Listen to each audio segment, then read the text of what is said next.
You're sitting on the side of the road, the engine's dead, your phone's at 5%, and your friend texts, "I can be there in 20 minutes."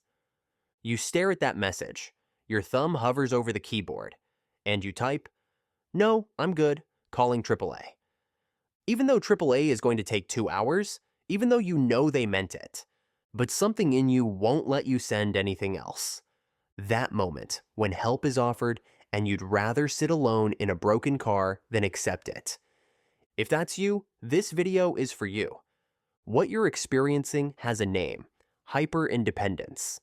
It's not strength, it's a trauma response disguised as a superpower. You learned early on that needing people made you a burden. Maybe you asked for something once, help with homework, a ride, just attention, and saw that look, that flicker of annoyance. Or worse, that blank stare like you weren't even there. So you stopped asking. You became the parentified child. The one who cooked dinner at 9 years old, who managed their mother's emotions or their father's rage, who learned that survival depended solely on their own effort. And here's what no one tells you. You didn't stop needing help. You just stopped believing it was safe to ask for it. You're not afraid of needing people. You're afraid of needing them and them not showing up. You aren't trying to push people away. You're trying to stay safe in the only way you know how. Here's what's actually going on when someone offers to help. For most people, support releases oxytocin, the bonding hormone. Their brain says, "This is safety." Yours does the opposite. When you feel vulnerable or forced to rely on someone, your amygdala lights up. That's your fear center.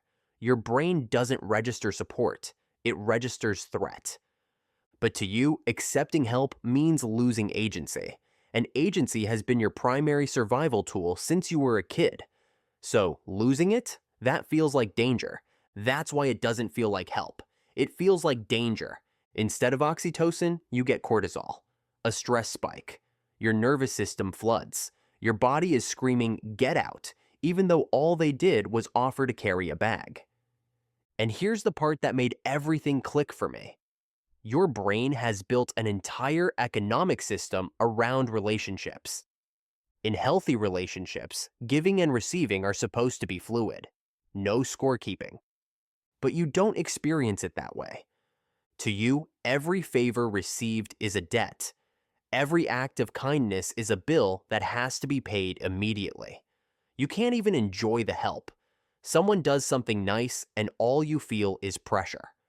Like you owe them now, and until you pay it back, you can't relax. You're not managing relationships, you're managing risk. Here's the paradox. You think you're independent, but you're actually dependent on control. You've built a fortress. You're inside it, alone, holding the gate closed. You call this independence, but it's a prison. Because true independence isn't refusing help, it's having the option to accept it or decline it based on wisdom, not fear. You'd rather have a broken life you built yourself than a stable one supported by others. Because the struggle is where you've learned to find your worth. But here's the shift. The fortress you're defending, you built it to keep yourself safe, but now it's just keeping you alone. The gate you're holding closed, it's not keeping danger out anymore. It's keeping connection out. You don't need to tear down the whole fortress. You just need to stop holding the gate shut all the time. Let someone in. Because a fortress with one trusted person inside is still a fortress. It's just not a prison anymore. Here's what I want you to do today, just once. Let someone carry one bag. Not because you can't do it yourself, but because you're practicing a new language, the language of we instead of I. The weight you're carrying? It's not proof of your strength, it's just proof of a wound. One that taught you no one was coming, but you're not that child anymore. And the people offering help now, they're not the ones who failed you then. So let someone in, not all the way, just 1 inch. Because the bravest thing you'll ever do isn't holding everything up by yourself. It's trusting someone enough to help you put it down.